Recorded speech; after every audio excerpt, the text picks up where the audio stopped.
My next guest is an entrepreneur who does not know the word quit. She started a styling marketplace around 2017 and had to make a major pivot around the pandemic. What this marketplace does is it brings stylists and people looking for style assistance together on one platform. Some of the services include closet detox, which really helps you get rid of stuff you no longer wear. 2 would be special event styling, 3 would be seasonal styling, and 4 would be complete makeovers.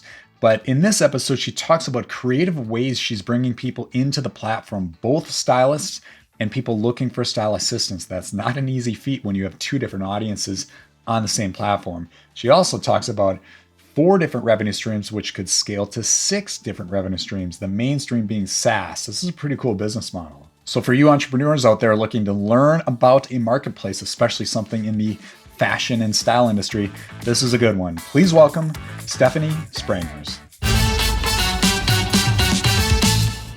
Stephanie, welcome to the show. Thank you so much, Sean. Good to have you here. So why don't you kick us off and tell us about your background?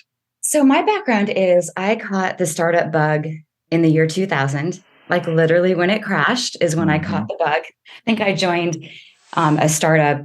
I did join a startup April 10th of the year 2000, which I think if we looked at it, that is right about when the market crashed, the first tech bubble. But I always tell, and this might be a story we tell later, but someone that's now on my team, like I blame you for the startup bug. But in the year 2000, I worked for one of the first email marketing companies. It was a membership-based company called mypoints.com.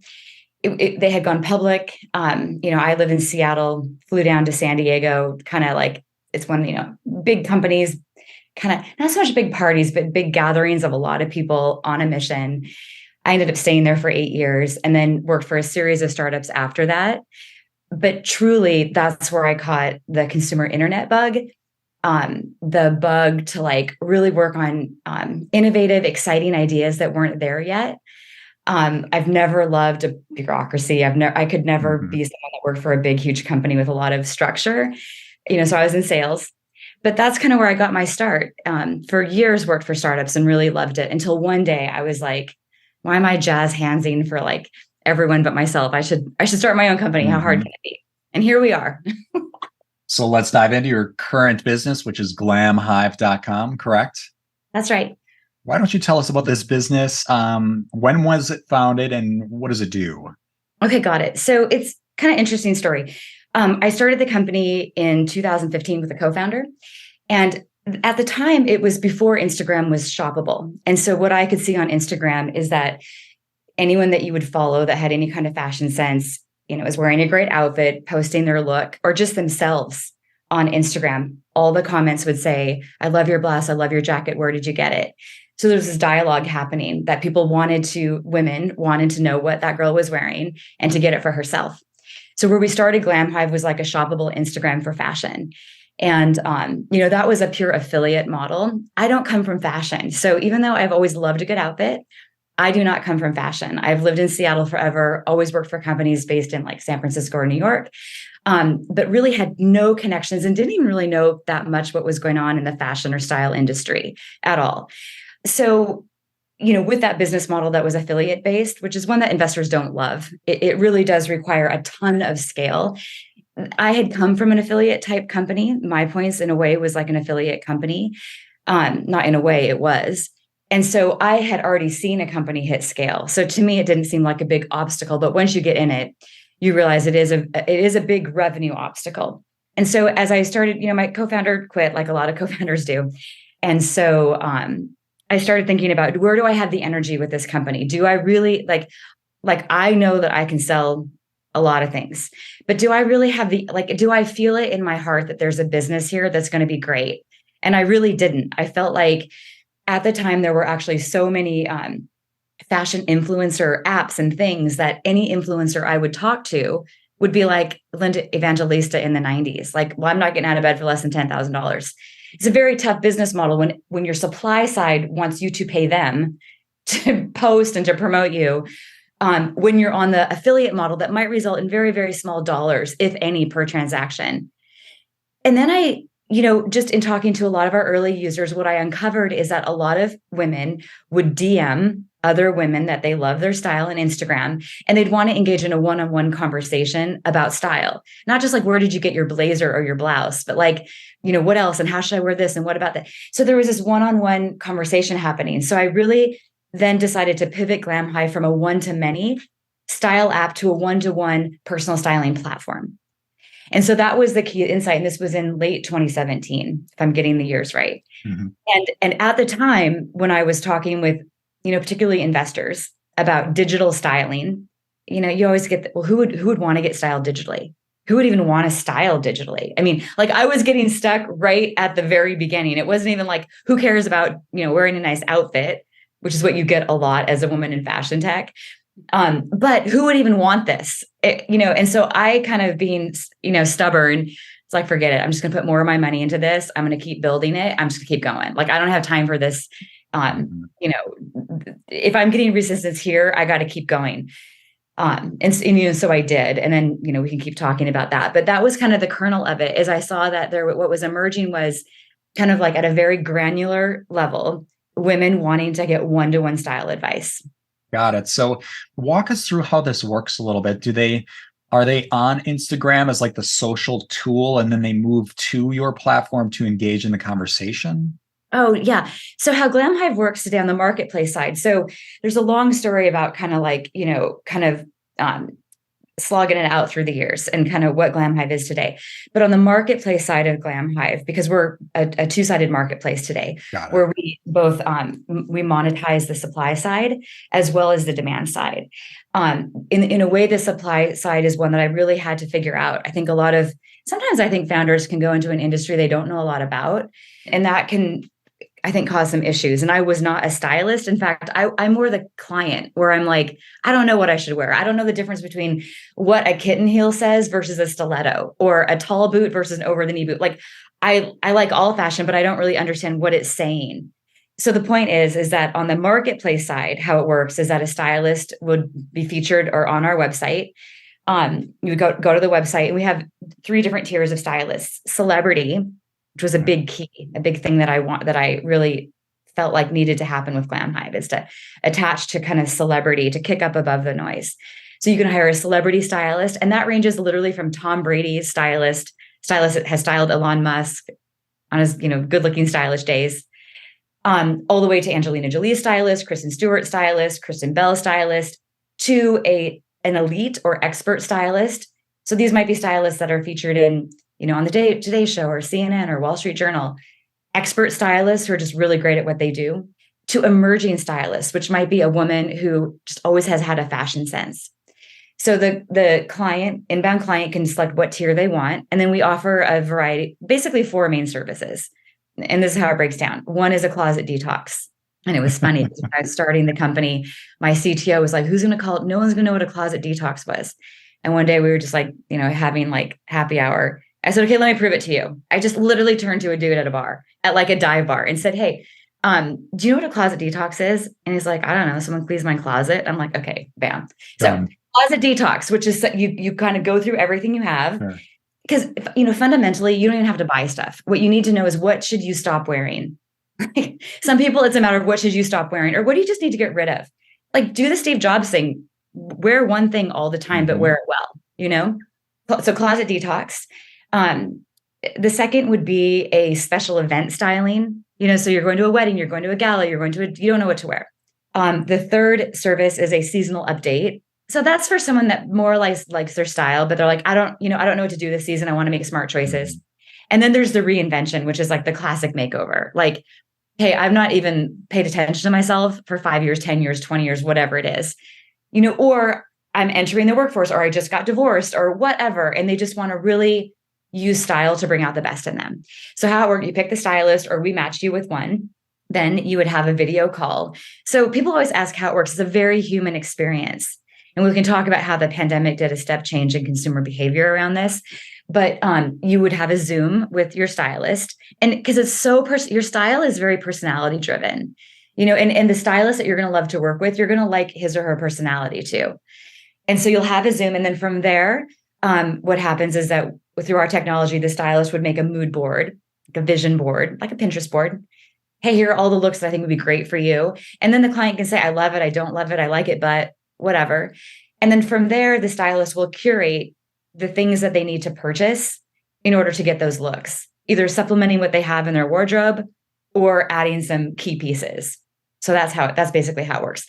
And then we have an affiliate program. So then the client can so this harkens back to how Glam Hive started, that core technology of, tagging that board so that somebody can just click right through, make the purchase, have it sent, hop on another Zoom if you want to show the stylist, I don't know, should I keep this? How does it look?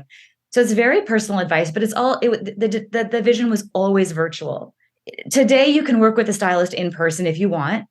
But my vision was always one that was virtual, because sitting in Seattle, which is not a fashion capital of the world, I would always see women in other cities. And I'm like, God, you just look great. I want to look like that. And so I kind of want advice from just the woman that I really think has rockin' style. Like I always say, it's like you're buying some of her cool, that's what you're kind of for in a way. And so I love that idea. I love your business model. I've had a few people on the podcast before that have the marketplace business. It's not easy to start. Like, to give you context here, we've had SaaS people, software as a service, which that's your background with that email marketing platform from the early 2000s. That I would say is a little easier because it's one audience using a tool, whereas with a marketplace, it's two audiences on the same platform transacting.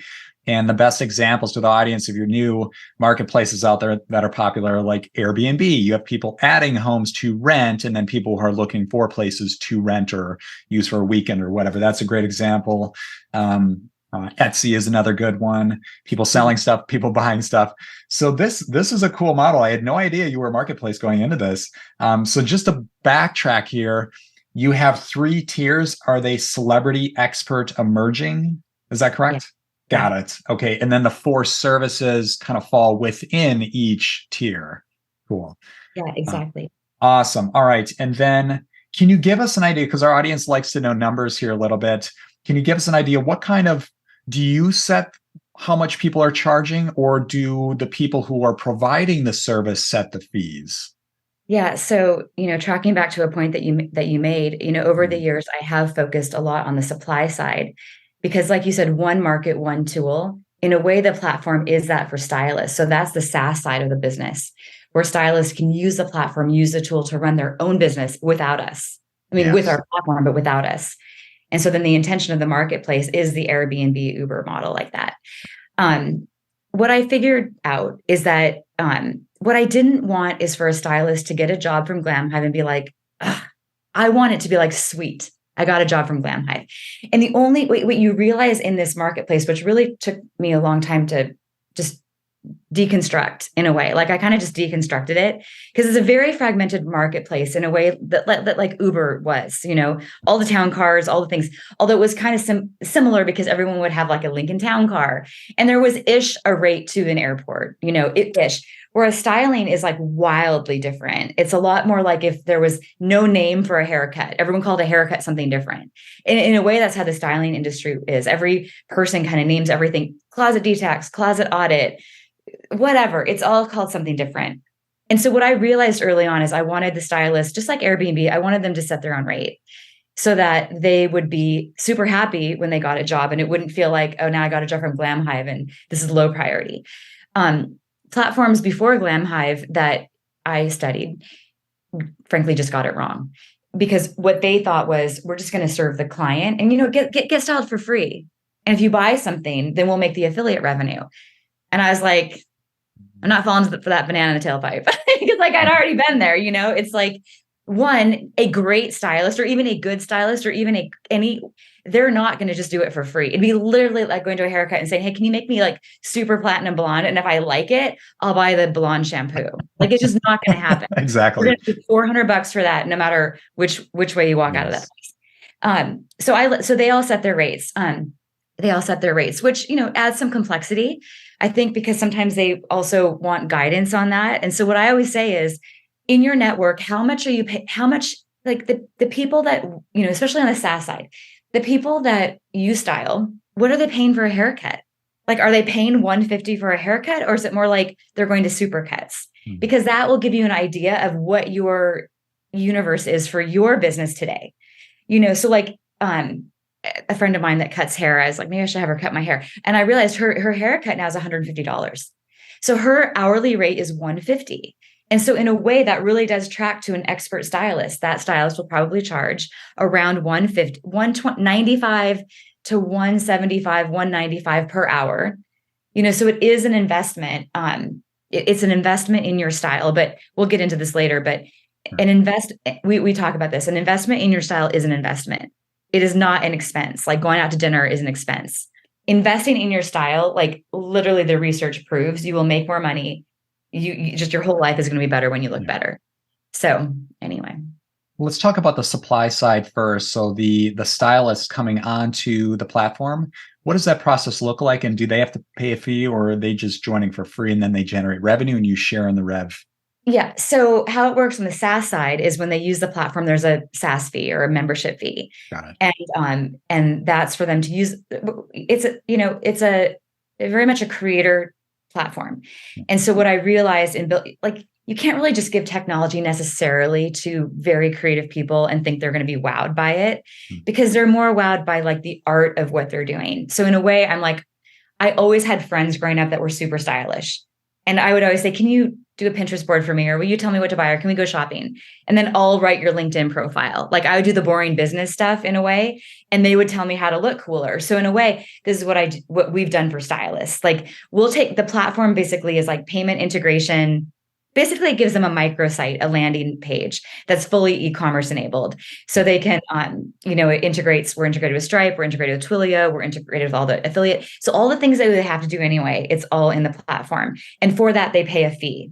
And then what I say on the marketplace side, it's like a marketplace where it's like a revenue share. So we take a % of the business that we drive to them. Yeah. Smart. So you're making money on both the SaaS, on the business side, the supply side, and whatever money they generate through the platform, you're taking a cut. Yeah. And then, how I kind of bootstrap my way through this, like I said to my chief growth officer, there's 2 ways to do this: time or money. You either have money or you have time. And sometimes you don't actually have either, but I've had more time than, let's say, capital. Like you would, if I won't throw out numbers, but one would think that Glam Hive has raised more money than we have. And so now we're really positioned for growth, but from a really strong foundation. But what I've had is time. And, once your burn rate goes up, every month is a very expensive mistake. Every 3 months costs you a lot of money. Whereas when you can just like slow your roll and really figure out the business, it just is a little bit better. I'm trying to remember your actual question because it had to do with something. You're going down. I know what I was going to say. So because of my partnerships background, what I was able to do is actually do brand partnerships. So one of the things we did in 2019, there was an idea to do a style summit, kind of like what BeautyCon was. There was this big thing called BeautyCon. It imploded during the pandemic for lots of reasons. But, so in 2019, we did like the first ever celebrity stylist summit in Los Angeles. And so we brought in Victoria's Secret, like sponsors. And I was like, gosh, if we can just make 25 grand on this, if we can clear 25 grand, then live to see another day. And what was funny about it is I didn't realize most companies lost money on their events. I'm like, no, we can't lose money. Like we have to make money on this. So we did that. And then when the pandemic hit, I just ran really hard with that. And so we did 6 digital summits. We've had over 500 speakers, thousands of attendees. And so that enabled us to really bring a community together and then sell partnerships, which is probably my first love is partnerships. It literally was my elaborate plan, I think, to be able to sell something I really loved, because that's really my strength. So we've worked with companies like Mary Kay Global, Stuart Weitzman, Cadillac, all these companies that want to tap into this audience. And so that's been a real joy of the business too. So there's actually 4 revenue streams within the business: the supply side, the demand side, the affiliate side, and partnerships. I love affiliate marketing. Like for SaaS, we love kind of teaming up with influencers or other people in tech, especially fintech where we're at, and promote our business, and they take a cut of every sale. Talk about your affiliate program a little bit. Yeah. So it's just, I don't want to diminish it because I think people that don't know about it are really impressed. So I don't want to take the shine off, but it's just an affiliate program. So we have about 250, 300 retailers, who are integrated into Glam Hive, where when somebody makes a purchase, I do a pass through. The stylist gets that commission. So maybe it's, Shopbop or ASOS or Matches Fashion or Net-a-Porter or whoever. Because this is the ecosystem that already exists that we just plugged into. And it's what really powers the influencer economy, especially with fashion, home decor, all that kind of stuff. The women who post then get a cut of that commission that all the retailers offer. And so we do the same thing, just as a pass through. So we have an affiliate program, and it's great because within the styling world, the styling world was a very in-person world. When I was talking to even celebrity stylists in late 2017, yeah, I mean, this sounds great. I mean, I guess I'd style virtually. And what totally changed that tune was the pandemic. And all of a sudden you had all these celebrity stylists in Hollywood that had no way to make a living, literally no way to make a living. And so then you started seeing in Vogue, oh, so-and-so is now styling virtually. And I'm like, oh my God. Well, there's the answer of who would want to style virtually, because everyone does when the opportunity is there. It's just, I kind of think I just kind of saw it early because my ear was to the ground trying to figure out, I'm not going to give up on Glam Hive, but the original model is not it. And so I think I just was hearing the sounds of it really early, yes, relative to where it is today.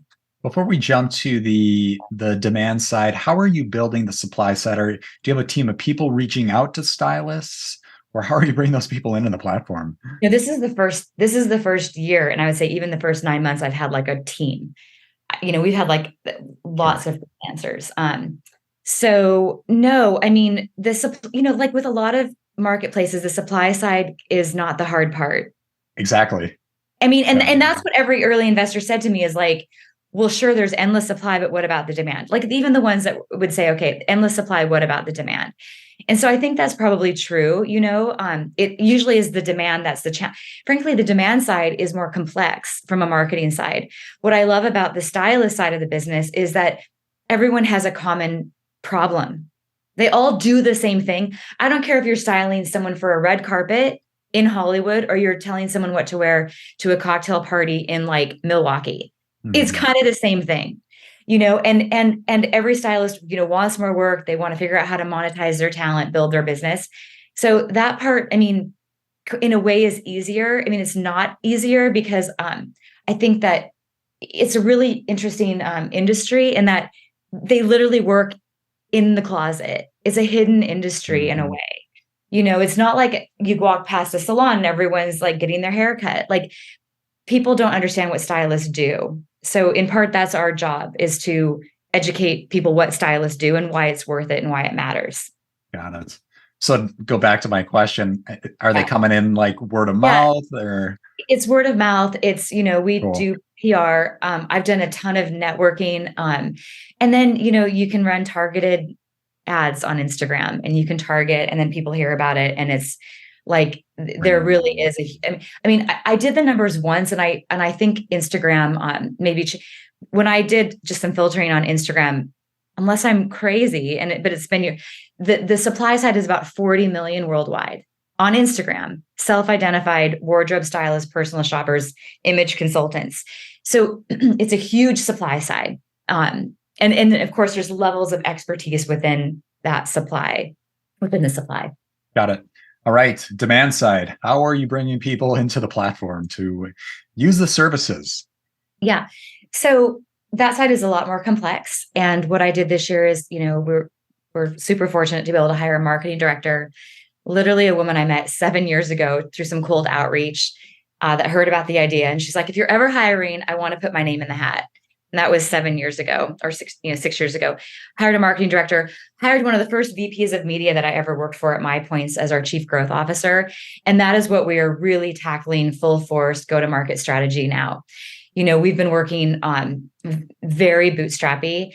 And so a lot of it has been search. I did a PR push that still pays dividends, by, getting into Forbes and those kinds of magazines, which was great. But a lot of it obviously will be search. It'll be PR. It'll be, paid media. So that's what I talk about a lot. Sometimes you feel like as a founder, everyone wants a viral business.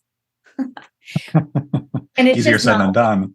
Yeah, that's just not how it's, going to go. It's just really smart digital marketing. And I've known this just because I've been in the space for so long, and it's only gotten better and smarter since I started. Of course, I was always on the sales side, not the marketing side, but it's science. Right. It's science. Now, for me, it's more art because I don't come from the science side. But now that I have Stephanie and Kit in place, and this is why in a few weeks you'll see a whole new Glam Hive from a technology perspective, how everything functions on the site. So I'm really excited about it. Nice. So, I'm thinking of like ads as one category. Podcast appearances like this is another. What other strategies are you using to bring people into the ecosystem? Yeah. Well, so in a way, so we'll, webinars. So doing style webinars, Nice. probably produced, I felt like I was producing Glam Hive TV during the pandemic. Like we must have produced 150 segments. One digital summit, we had 150 speakers in one day across 4 tracks and 8 segments per track. It was insane. I don't even know what I was doing. I mean, I don't even know what I was thinking. In fact, the whole thing crashed because all those things were crashing during the pandemic, and then we had to redo it. It was insane. Ouch. Like it was insane. But there was only one choice, and that was to redo it. So that's a great way because just really to drive the conversation and the culture. So through all of our summits that we really want to expand. So we've had digital summits, then we went to London, New York, LA this year. We're going back to LA next year.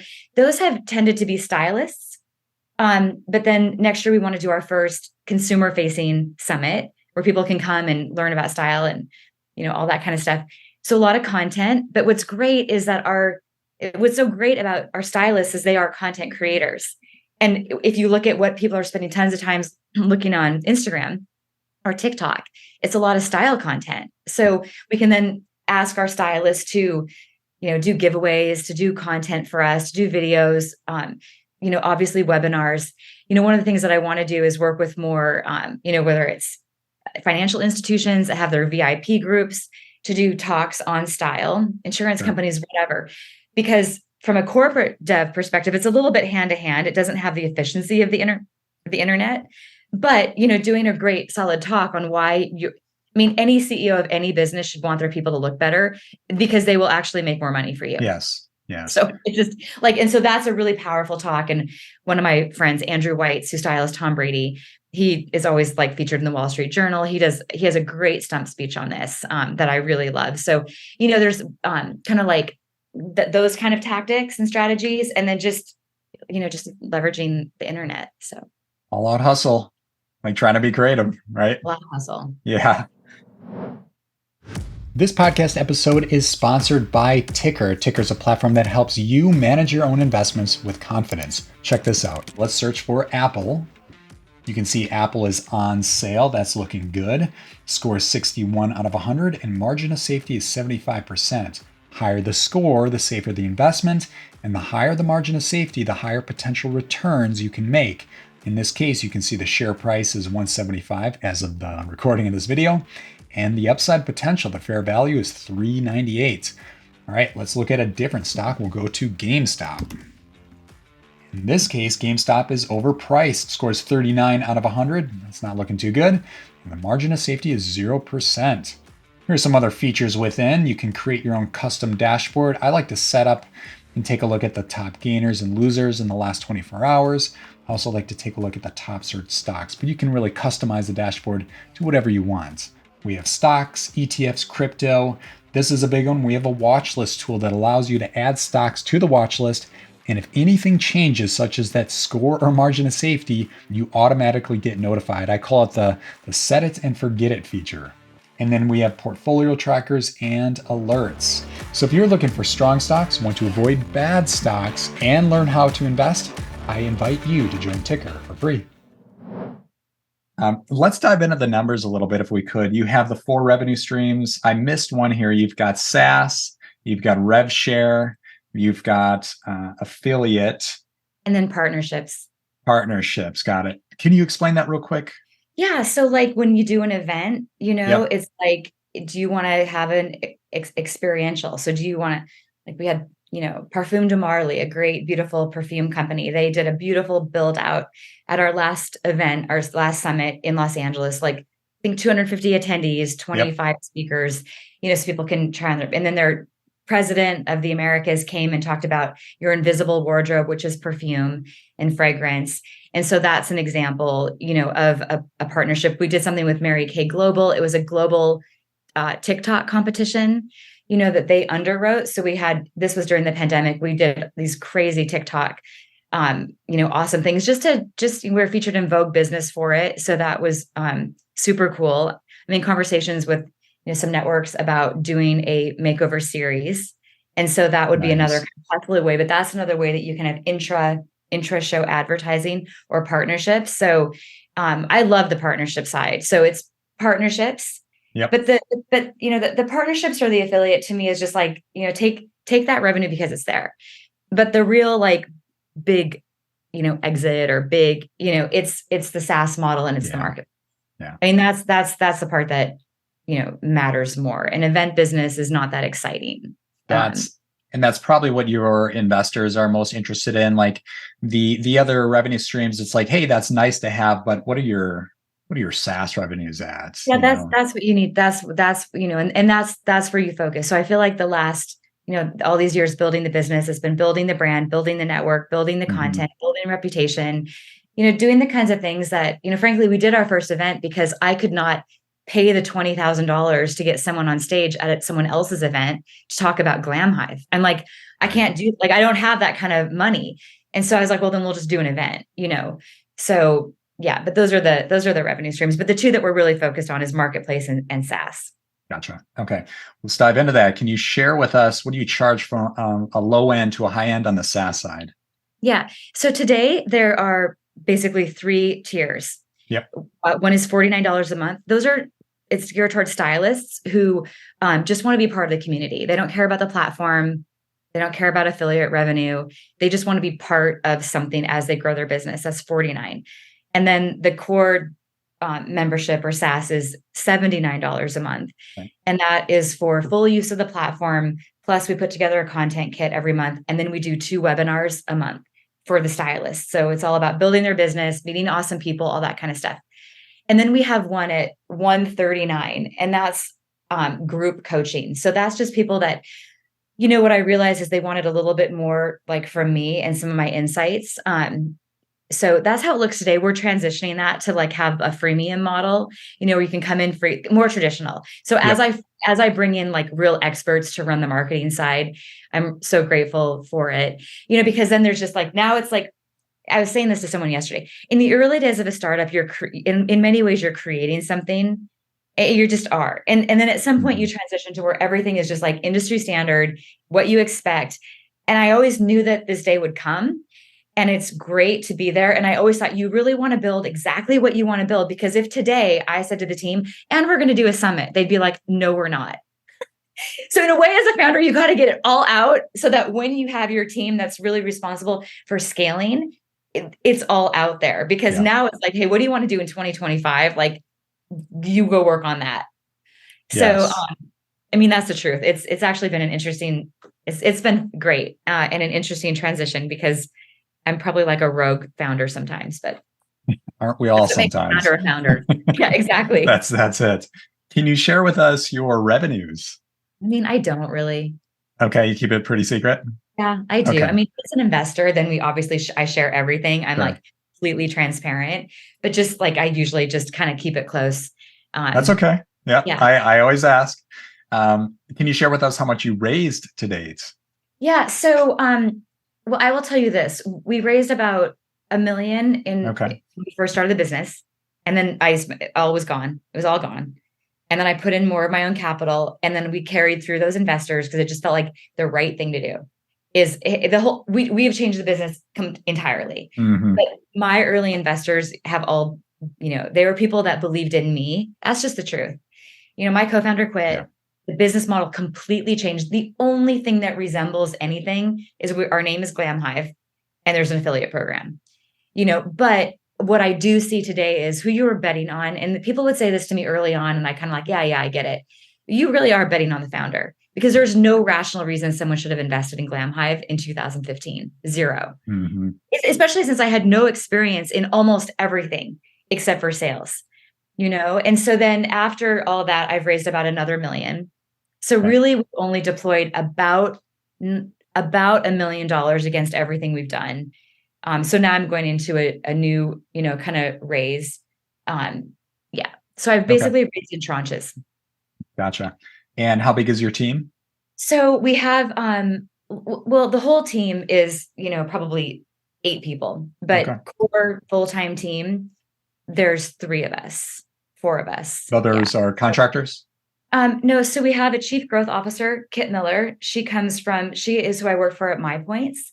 She was the head of the VP of media, part of the team that was there when the company went public. Someone that when I was in my 20s, I was like, this woman is amazing. Mm-hmm. And so we brought her on this year, which has been extraordinary. Stephanie Jenkins as our director of marketing and partnerships. They're full time. And then me, we have a CTO. And then we have freelancers and partnerships, graphic design, copy, all the other things, all customer support, all the other things. So we've been really, really capital efficient. And that's definitely our intention, because I did go from raising capital. It wasn't a lot back in 2015. $1 million actually isn't that much relative. Other companies like ours raised anywhere from 5 to 15 million, so relative to what other people were doing, but you can start spending that money really fast. And so in those lean days, I always have had discipline, but really learned discipline. You learn a lot of discipline when you're investing your own money. Right on. I'm also a personal investor in Glam Hype, not just my time, but early on, because early on, a lot of people, you got to get somewhere. You can't, this idea that I had, which is I'm going to have a great idea and I'm going to do a pitch deck. No. You need to have an MVP. You need to do all the things. So it actually takes capital even to get there, which, I came from the startup world. So I thought something very different because I had seen so many successes that I perceived a little bit as overnight success, but it's because I joined once they were already successful. I see that now. Yeah. What I like to do at certain points with this podcast is kind of break the fourth wall and talk to the audience a little bit. And you can chime in here. Key takeaways here to the entrepreneurs and investors. Bootstrapping forces you to focus on what works and not waste money on areas that you could see, money going right out the door overnight. So it sounds like you've done a great job at that. That's number one. 2, be open to pivoting. We've seen those stories left and right, like Airbnb started as one business and transitioned to what it is today. PayPal was its own thing back around pre-2000. So yeah, be open to changing. This is a big one. This is what we really look at within Ticker is, and I know you downplayed it, but I'm going to highlight it, which is multiple streams of revenue. We like companies like investing in stocks that they're not just propped up by one stream, because if it's pulled out or faces a downturn, that stock can just crumble overnight. And what you've done, yes, the SaaS is the flagship revenue stream, but you've got these other ways to make money in that. It's like you have to be creative and think, okay, maybe we can provide value here, and maybe we can monetize that. That's huge. And we as investors like businesses with multiple streams, because when you need the capital and your mainstream isn't pulling its weight like you want it to, it's like, we're making money over here. We can pull that lever. So that's actually a brilliant play. Turn one revenue stream into 4 essentially. So great job there. Yeah, I think there's actually a 5th and a 6th one. And that would be, okay. and that's not necessarily SaaS, but in something that we're working on. It'll probably launch in a couple months, but it's basically a membership for consumers. Nice. 100% is there. I already know it's there. In fact, it's already sketched out. In fact, these earrings are part of it. It's part of what you get when you sign up for it. And then the second, of course, and it's a big one, but it's AI. Nice. Can you share what that is? Well, it's basically an idea in my mind. If I had $1 million, or probably even $500,000. You see it all the time. Oh, wouldn't it be great to have Cher's closet from Clueless? You see, right? What I see right now with most AI apps for style, it's definitely machine learning. And a lot of them are not that attractive. Half the reason I want to start a company is I'm like, you can choose any font, you can choose any color. Why do tech companies make them all the ugliest ones? Because and then you ask me to call on a big, beautiful company and your product looks like junk. So I'm being a little bit facetious, but the dream is the thing is that the most wealthy people, they'll have a stylist that will come to their house and lay out outfits when they go on a trip. They will lay out outfits for every single day of the week. They will, and these people look great. I mean, like that's the celebrity level, but and so I always honor the stylist because it is, I guess, what is it like? GAI, we're not there yet. So right now, probably AI is machine learning. It's going to do as good as like Chat GPT writing. And we have to get to the point where like the AI could be better than the human at it. And most of the time, I don't see the inputs relevant. It's not about the weather. Your style is not about the weather. Note to AI, it's not about the weather. And so what you see most people doing is, oh, well, here's the weather. This is the outfit you should wear. It has nothing to do with the weather. And so how I see it is more like, wouldn't it be great if you could afford someone to come to your house every single day and tell you what outfit to put on with what you have? That's the dream. And that's what it would be, because it's expensive for a human to do that. Right. That's cool. Love what you're doing. Can you give us one key takeaway to anybody who wants to go start their own company, or share a really valuable lesson, like a mistake you made on your journey? Well, for me, I felt like I don't want to get to X age and still be doing this corporate thing. Yes. I don't want the commission rates to change. I don't want someone to change their business model. I don't want to get fired for no reason. I don't want my accounts given to someone else. So by the time I'm this age, I don't want to be doing that anymore. And so that is what drove me, is that I kind of literally looked into the future to say, and that's what you look into the future to say, what do I want the future to look like in 10 years? And I was actually reading about something about that today, like the ability to delay gratification. Like I am someone that loved taking my commissions, and going and buying great outfits. I mean, like I barely do that ever, and so, but you have to look ahead and say, what do I want my life to be? And then you have to realize, I think also, it's probably going to be a lot harder than you thought. Like it's one of those things, like I don't have kids, but I'm sure like I've had a couple guy friends say, like, had I known, like I love my kid, but had I known, I don't know, I don't know if I would have that kid. But then you're stuck with the kid. And that's how you feel sometimes. Like, had I known all the things, but obviously it's great. The advice is what they always say. Ira Glass, he kind of had the original podcast called This American Life, but it wasn't a podcast, it was a radio show. It's still on. He has this thing about creating art. And when you're someone that likes things that are done well, or an artist, you think it's going to be easy. And what you can't believe is how crappy it is when you start. Like if I look at my first pitch decks of Glam Hive, they're so unbelievably ugly and all of it, but that's kind of like what it takes, is to kind of just keep going, like start and then keep going. And like I've said before, Angela Duckworth, I don't know how much is grit and how much is just being completely crazy, because it's crazy to do it. I love that. That was very motivating and a realization. This journey as an entrepreneur is not easy, but stick to it. It can pay off big. Yeah. Yes. All right. Well, let's dive into the rapid fire round. This is the part of the episode where we get to find out who Stephanie really is.